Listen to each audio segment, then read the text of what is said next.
Hello, glad to see you on the channel. Subscribe, give a like, and don't forget to leave a comment. Enjoy watching. The first sign something was off came about 3 weeks before they kicked me out, when Carl Bennett, our freshly minted VP of Strategic Operations, stopped responding to my 8 a.m. daily briefs. Now, I'm not a paranoid guy. 15 years in corporate analytics teaches you to read patterns, not jump at shadows. But when someone with a LinkedIn page that uses words like visioneering and ecosystemic alignment starts ghosting your work, you pay attention. The day they fired me was a Tuesday. Always is. Tuesday is the most popular firing day in corporate America, gives HR time to do their cleanup before Friday, and avoids the lawsuit-triggering optics of ruining someone's weekend. I got the meeting request at 10:27 a.m. and walked into conference room D 20 minutes later with a gut already telling me I wasn't walking out with a job. Carl was there, of course, perched at the end of the table with that buttery grin he wore when he was about to say something both fake and final. Across from him sat Diane from HR, clutching a folder and her own discomfort like she'd rather be at a dentist than here, but she wasn't going to stop what was already in motion. "Hey, Rick," Carl said, standing up but not shaking my hand, like we were about to shoot a podcast instead of end a career. "Thanks for coming in on short notice." I didn't sit right away. I looked at him too long, maybe, then pulled out the chair across from him and settled in like I had all the time in the world. "What's this about?" I asked, even though I knew. Carl glanced at Diane, then back at me. "We've been reviewing some structural changes, and after some evaluation, we've concluded that your role is no longer aligned with our current direction." I smiled then. Couldn't help it. There's a special kind of corporate dialect that only kicks in when someone's trying to kick you out without getting their hands dirty. It's the same language you use when breaking up with someone you never really loved. All safe euphemisms and strategic vagueness. "Right," I said. "So you're firing me." "We're offering a generous transition package," Diane cut in, her voice gentle like she was explaining something to a toddler. 3 months severance, benefits continuation, and outplacement support. I leaned back, crossing my arms. "And the reason?" Carl sighed, like I was making things difficult by insisting on basic honesty. "To be candid, Rick, you're just too detailed." I blinked. "Too detailed?" "Yeah," he said, tapping the table like he was just now discovering wood grain. "You tend to get deep into the weeds. Your reports are thorough, extremely thorough, but they're not really what leadership needs right now. We need high-level insight, agility, flexibility." He trailed off, letting the buzzwords do the heavy lifting. I could have laughed, but I didn't. "Not yet. Let me get this straight," I said. "I've built half the back-end tracking systems this company runs on. I kept this place out of a dozen compliance nightmares. I flagged inconsistencies in the last 2 product forecasts that saved us $6 million in wasted spend, and you're saying I'm too detailed?" Carl held my gaze for a second too long. "Rick, this isn't personal." Which, of course, meant it absolutely was. "Sure," I said, standing up. "I'll clean out my desk." He looked relieved, like he'd expected more of a fight. But the fight wasn't in that room. It was already done. On my way out, I stopped by my office, not a corner one, but it had a window, and packed up the usual suspects. The fake bonsai my daughter gave me, a mug that said Data Whisperer, a few family photos, and a stapler no one else ever managed to keep filled. But one thing I didn't take was my black notebook. That notebook, unassuming, leather-bound, and wedged neatly between a stack of unread trade journals, held the appendix. Not the appendix they read in my reports, the sanitized ones with color-coded flags and C-suite translations. I'm talking about my appendix. The real one. The one with handwritten notes tracking 6 years' worth of number massaging, quarter shifting, and backdoor vendor deals that somehow always benefited the same 3 executives. The one with dates. Names. Raw, ugly data. I left it there on purpose. Not out of spite. Out of certainty. Because here's the thing. They thought I was just some aging data mule they could replace with a younger model who knew how to use pivot tables and deliver TED Talk jargon. But I was the one who saw everything. I was the one who noticed when line items didn't match ledger entries, when shipment figures were inflated to hit performance milestones, when forecasted revenue got quietly adjusted 2 weeks before board meetings. Carl wasn't wrong. I was detailed. Too detailed for their comfort. The hallway felt longer on the way out. Every face I passed looked a little too busy, a little too afraid to make eye contact. That's the thing about corporate bloodletting. Nobody wants to be the one who talks to the guy bleeding on the floor. It might get on their shoes. In the elevator, I stood next to a kid, young, slick haircut, startup vibe, who looked me over like he wasn't sure if I was a consultant or security. "You new here?" I asked, just to mess with him. "Not," he said. "They just promoted me to head of product analytics." Of course they did. I didn't say anything else. The doors opened, and I walked into the parking lot where the autumn wind hit like a reminder that time doesn't care if you gave your best years to a batch. As I started my car, I didn't feel angry. I felt calm, like something was finally set in motion. I'd done my job too well. I documented too much. And now that notebook, that quiet little time bomb, was out of my hands, but not out of play. Be honest, what would you do if your boss stabbed you in the back like this after years of loyalty? Because I didn't raise hell. Not yet. I just walked away and waited. You don't start keeping a private appendix on day one. It begins with a little gut discomfort, the kind you ignore at first, chalking it up to caffeine or maybe just corporate paranoia, and then it builds. For me, it started 4 years ago, when our quarterly forecast for Q3 was off by just enough to make me itch. We'd closed a record deal with a logistics firm in Chicago, or at least that's what the leadership slide deck said, but the numbers in the back end never matched the front. It was off by around 2.2 million. Not a rounding error. Not a glitch. Just off. So I made a note. Just one. Date, figure, who approved the slide, who presented it, and which systems had the original numbers. I didn't say anything. I didn't flag it in the team tracker. I just wrote it down and filed it away. And then I started seeing more. See, people think numbers don't lie, that they're objective, neutral, pure. But anyone who's worked inside a company with investors knows that numbers lie just fine if you torture them long enough. They don't even scream. They just quietly shift shape, become adjusted, get placed in the non-GAAP bucket, or get smoothed out over multi-quarter strategic realignments. And if you're the person tasked with collecting them, with tracing where they come from and where they go, you start to see patterns. Ugly ones. I never told anyone about the appendix. Not my wife, not my team, not even Lisa in compliance, who once asked me, half-jokingly, if I was keeping a little black book of everyone's sins. I just laughed and told her I could barely keep up with my inbox. But I kept going. Every time I spotted a discrepancy too weird to explain with seasonal flux or system lag, it went in. If a vendor payment hit before the approval email was logged, and it went. If a product launch suddenly got delayed after bonus calculations were finalized, you bet it made the cut. I was methodical. Every page had date stamps, system log references, and exactly enough detail to make it all verifiable, but not so much that anyone could accuse me of speculation. No conclusions. No arrows. Just receipts. Over time, it became a ritual. End of day, after everyone else logged off, I'd sit at my desk under that awful flickering fluorescent tube, pour myself a coffee I never drank, and write. Sometimes just a line or two. Sometimes pages. Sometimes I'd even tape in a printed email or a spreadsheet cell reference, just to anchor the facts. And then Carl showed up. Carl Bennett came in swinging all youthful confidence, jargon-heavy presentations, and thinly veiled contempt for legacy practices.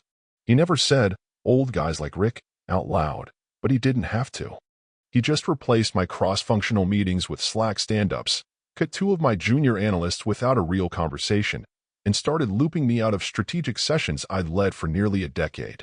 That's when I knew. He wasn't just ambitious. He was cleaning house, and he was doing it fast.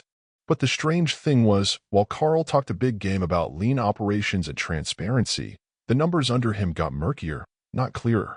Forecasts started coming in cleaner than usual. Too clean.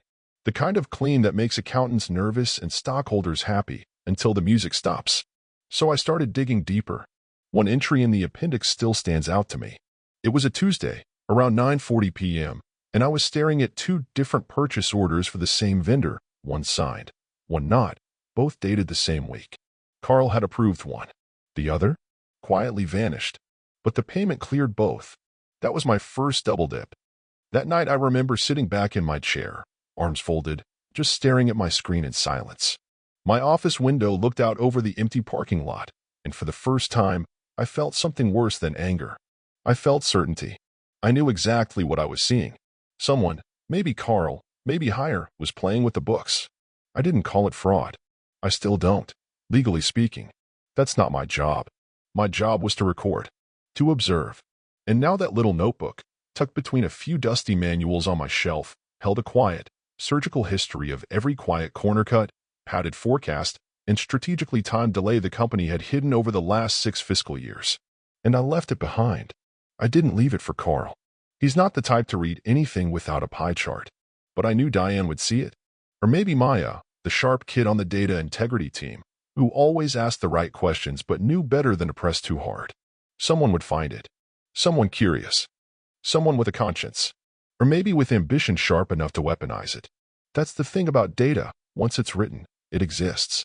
And once it exists, it becomes dangerous in the wrong hands. Or the right ones. You might ask why I kept all that instead of reporting it. And maybe you're right to ask. Maybe I should have gone to compliance or legal or shouted from the rooftop. But here's the truth. I knew how that play ends. The whistleblower never wins, not the way people think. They get paraded as brave for 5 minutes, then quietly blacklisted. I had a mortgage, 2 kids in college, and a spine full of stress knots. I couldn't afford to be a martyr, but I could be ready. So yeah, I left the notebook. I made sure the corner stuck out just enough. Not so much that it screamed trap, but just enough to whisper, hey, take a look. I don't know who opened it first, but I know someone did. Because 3 days after I walked out, someone logged into my private folder, the one with read-only access I forgot to delete, and downloaded 2 files with file names so boring only an analyst would know what they meant. After that, the login was wiped.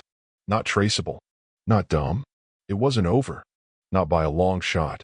You can always tell when a company's trying too hard to look young. They hire a guy like Zach Donnelly. 32, maybe 33 tops, all buttoned up enthusiasm and startup energy, wearing his lanyard like it's a tech company halo. He had one of those carefully curated stubble beards and a tendency to drop words like ecosystem, agile transformation, and disruptive insights, like he actually believed they meant something. Carl brought him in the same week I was shown the door, with the sort of smug introduction you'd expect from a guy who thinks changing the font on a PowerPoint is innovation. Zach was my replacement, which was ironic considering the kid couldn't tell a regression model from a sandwich. From what I heard, and I kept my ears open even after I left, he was a fast-talking, slide deck guy with a sharp suit and a paper-thin understanding of how our systems actually worked. That didn't stop Carl from calling him the future of analytics during an all-hands meeting, right before cutting the budget for back-end audits by 20%. I watched from the outside, of course. I wasn't stalking them, not really, but after you spend 15 years building something, you don't just walk away and forget the passwords. I had contacts inside, junior folks I'd mentored, people who still trusted me, who'd message late at night just to vent or ask if what they were seeing was normal. It wasn't. The reports Zach started pushing out were clean. Suspiciously clean. Forecasts that matched projections to the decimal. Customer churn dropping miraculously in just 2 months. Overhead costs somehow shrinking without any headcount changes or vendor renegotiations. At first, I thought maybe he was just fudging numbers to impress Carl. But the truth was both simpler and more dangerous. Zach had no idea what he was looking at. He wasn't adjusting numbers. He was parroting them, pulling charts from Carl's team without understanding what they meant, then throwing them into dashboards with enough color and polish to make the boardroom clap. And the board did clap. They ate it up. They loved the new guy, the fresh face who brought energy to the department. Never mind that he once asked Maya what normalized variance meant in front of a room full of engineers. Never mind that he tried to merge 2 databases without deduplicating user IDs, nearly nuking 3 years of customer segmentation. They called it growing pains and moved on. Maya, on the other hand, wasn't moving on. She messaged me about 3 weeks after my exit. Nothing dramatic, just a one-liner on LinkedIn. Hey Rick, quick question. Did you ever notice weird totals in the Q2 vendor sheets from last year? I read it 3 times before replying. We jumped on a call later that night. Maya was bright. Bright in the way you don't often see in mid-level analysts, sharp-eyed, methodical, and not afraid to ask the wrong questions. She'd been working under Zach for barely 2 weeks and already noticed inconsistencies. Duplicate entries. Vendor names that didn't match payment records. Totals that looked massaged, but in subtle ways. She wasn't accusing anyone, not yet, but she was worried. She'd asked Carl directly about one of the mismatches and got the kind of answer that ends conversations, not starts them. That's above your pay grade, Maya. We talked for almost 2 hours that night. I didn't give her specifics, but I guided her gently toward the right places to look: metadata logs, internal billing timestamps, procurement tags that only show up if you know where they hide in the system's back end. She was cautious but curious, and that made her dangerous. It also made her a target. I warned her, gently, not to push too hard. Corporate culture has a way of turning fast when someone starts asking the wrong kind of questions. She said she understood. I wasn't sure she really did. Meanwhile, Zach was busy giving town halls about Data 2.0, complete with inspirational quotes from Simon Sinek and a 10-minute tangent on narrative analytics, whatever the hell that means. The guy was practically allergic to detail, and Carl loved him for it. I watched one of the internal webinars someone leaked to me, and it was like watching a car salesman try to explain physics to a room full of engineers, a lot of smiling, not a lot of sense. But the thing is, the more I watched, the more I realized something critical. Zach wasn't the problem. He was just the puppet. Carl had found someone he could control, someone who wouldn't ask questions, someone who could smile and deliver numbers without knowing where they came from. Zach didn't need to understand the system. He just needed to regurgitate what he was told and look good doing it. And damn if he didn't look good doing it. The quarterly update he gave in October had the board grinning ear to ear. Record engagement. Record margins. Everything up and to the right. No one bothered to ask why projected revenue was outpacing cash flow by double digits. No one asked why vendor payments were down despite increased contracts. No one asked why internal audit had quietly stopped releasing monthly summaries. But Maya was asking. She sent me a screenshot one night.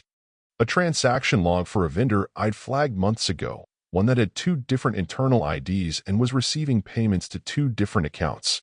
Carl's name was on both approvals. Different dates, same amounts. The math didn't lie. She asked if she should take it to legal. I told her no. Not yet. I told her to save everything. To print hard copies. To upload to a private drive. To cover her tracks. She didn't ask why I was being so careful. I think she already knew. Because if there's one thing I've learned about this kind of rot, it's that once you expose it, it doesn't go away. It spreads panic.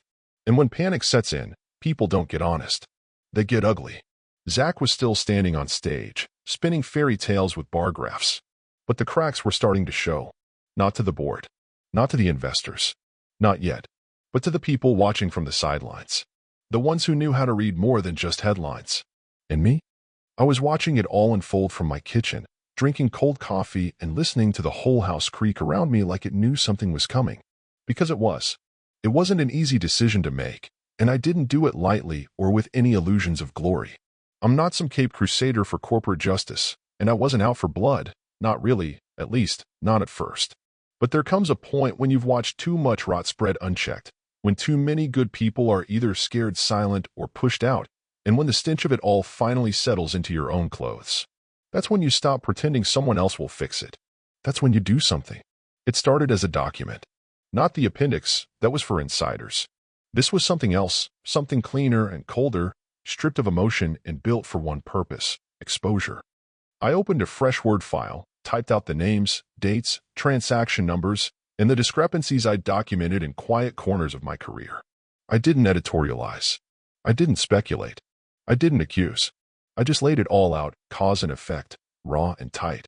I wrote like a machine, not a man. The email itself was short. No greeting, no signature, no dramatic flair. Just a note that said, "This is data from a Fortune 500 company's internal systems. The sources are verifiable and the inconsistencies are provable with public filings and internal audit records. Check Q3 of last year and cross-reference vendor payments against procurement approvals." That was it. That, in the attached document. I sent it from a burner email I'd set up the week prior, routed through 2 VPNs and a privacy-obsessed server overseas. Paranoid? Maybe. But I knew how these people operated. They could trace a calendar invite to your childhood dentist if it protected the right executive. I wasn't going to give them a breadcrumb trail. Not this time. The recipient was a woman named Rachel Lynn, a journalist I'd once helped with a piece on corporate greenwashing years ago. Back then, I'd given her some internal data on environmental compliance numbers that were being massaged before they reached shareholders. It wasn't explosive, just a tiny piece in a larger puzzle, but she remembered. She'd sent me a thank you card. A handwritten one. Who does that anymore? I hit send at 2:13 a.m., then closed my laptop and just sat there in the dark, wondering if I just detonated my own future. 3 days later, the first article dropped. It wasn't a full expose, not yet.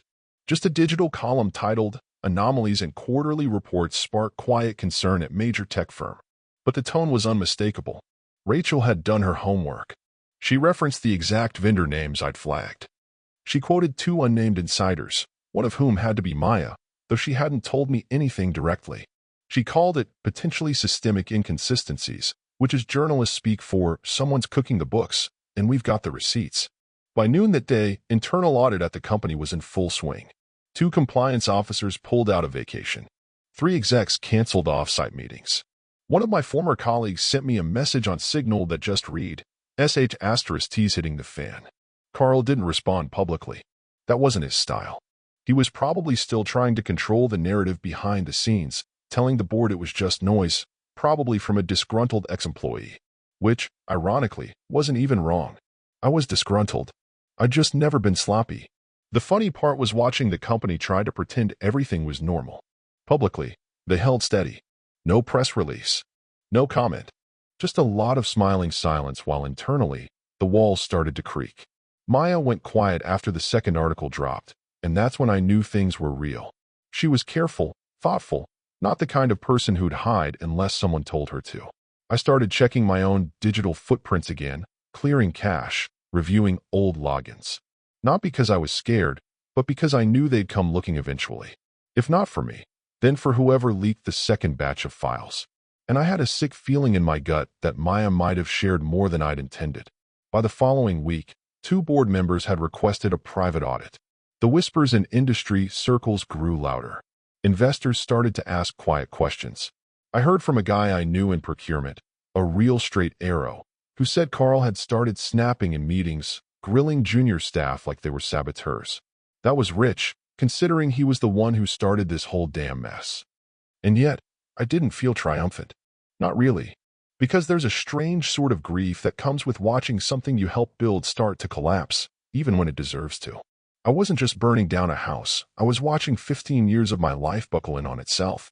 I knew the systems better than anyone else, and I knew they wouldn't survive too many audits without bleeding. What I hadn't expected was how much that would sting. Still, I told myself this was the only way. These weren't harmless mistakes or rounding errors or harmless spin. This was about lying to shareholders. About padding bonuses with cooked forecasts. About people like Maya being hung out to dry while Carl made partner at golf courses and congratulated himself in quarterly emails. This was about truth. And even if it came slow, even if it came twisted through headlines and internal politics, it was finally coming. I didn't hear from Rachel again directly. I didn't need to. The stories kept coming, each one deeper, more damning, pulling threads I hadn't even touched. She'd found other sources. Or maybe other people finally grew a backbone once they realized they weren't alone. That's how this stuff usually works. One person cracks the ice, and the rest come flooding in. But I'll tell you the moment I knew, absolutely knew, that it was working. A former intern emailed me. Not a message of thanks. Not a whistleblower note. Just 3 words. You were right. And that was enough. They always say corporate collapses happen slowly and then all at once, and in this case, it was exactly that. A long, low hum of denial and false confidence that finally snapped under the weight of its own carefully manufactured nonsense. From what I was told, the breaking point came on a Thursday morning, during what was supposed to be a routine pre-IPO presentation to the executive board and select outside advisors. Carl, in full command of his illusion, came in with his usual laminated gloss, charts polished within an inch of their life, bullet points so vague you could mistake them for inspirational quotes, and forecasts that soared like a TED Talk on steroids. But this time, someone had questions. The committee had changed. After the articles in the internal audit leak, the board brought in outside compliance advisors, real ones, not the type you wine and dine into silence. People who weren't dazzled by Carl's recycled phrases or impressed with Zach's presentation animations. They wanted receipts. And they brought their own. They started simple, like all real interrogations do. One of the advisors, a woman from an independent risk firm, according to the contact who fed me the play-by-play, asked Carl to walk her through the vendor payment patterns from the last 6 quarters. Not the slide version. The real numbers. Carl blinked, looked to Zach, who suddenly found the ceiling very interesting, and then fumbled out something about operational silos and data architecture handoffs. Translation: he didn't know. They pressed. Someone brought up the Q3 delta between reported and actualized revenue, a flag I had documented in the appendix nearly 18 months earlier. It was subtle back then, just a slight adjustment to the way pending deals were calculated, but it snowballed over time into a system-wide inflation of projected earnings. Carl had called it momentum forecasting. The auditors called it misleading at best, fraudulent at worst. The room got quiet, and then it got loud. Witnesses described the meeting like a slow-motion car wreck. Carl sweating through his collar, visibly shaking. Zach, frozen, unable to explain how a duplicate vendor account had been approved twice in the same month under different project codes. The head of legal, pale and tight-lipped, taking furious notes while dialing someone under the table. It turned from a presentation into a cross-examination. Every number they threw up was peeled apart. Every confident line in Carl's deck was met with a printout of a contradicting figure pulled straight from internal systems. That's when someone brought out the notebook. Not the physical one. I doubt it even exists anymore, but the contents. My notes, my dates, my handwritten entries, all translated into a forensic audit report prepared by someone who clearly didn't care about protecting reputations. They didn't even bother removing my original phrasing on some of the entries. I was told one page even had a scribbled margin note that said, "This smells like Bulls *** tea," and the board didn't laugh. The IPO was already on life support by then, but that was the moment it flatlined. Investment groups began pulling interest within hours. The lawyers switched to damage control mode. The company went into what they called quiet review, which is legal speak for everybody shut up and lawyer up. Carl? He was removed from public-facing duties pending internal clarification. Zach resigned 2 days later in what the company described as a mutual transition. The word had it he was escorted out of the building after trying to backdate a system log. Diane from HR? She survived, but only barely. Word was she tried to warn Carl months earlier, and he ignored her. As for Maya, she disappeared for a bit, went dark, then re-emerged with a new title in a different division, probably part of some quiet settlement to keep her mouth shut and her name out of anything official. I didn't blame her. She'd gotten too close to the fire and had the sense to step back before it cooked her. I wasn't there to see any of it. No secret cameras, no dramatic moment where I storm into the room and drop a USB on the table. That's not how real revenge works. Real revenge is patient, methodical, and painfully quiet. It doesn't announce itself with fire, it waits for the structure to rot from within, then lets gravity do the rest. Instead, I was sitting in a booth at a diner just outside the city, the kind of place that serves burnt coffee and reheats hash browns on a grill older than Carl's career.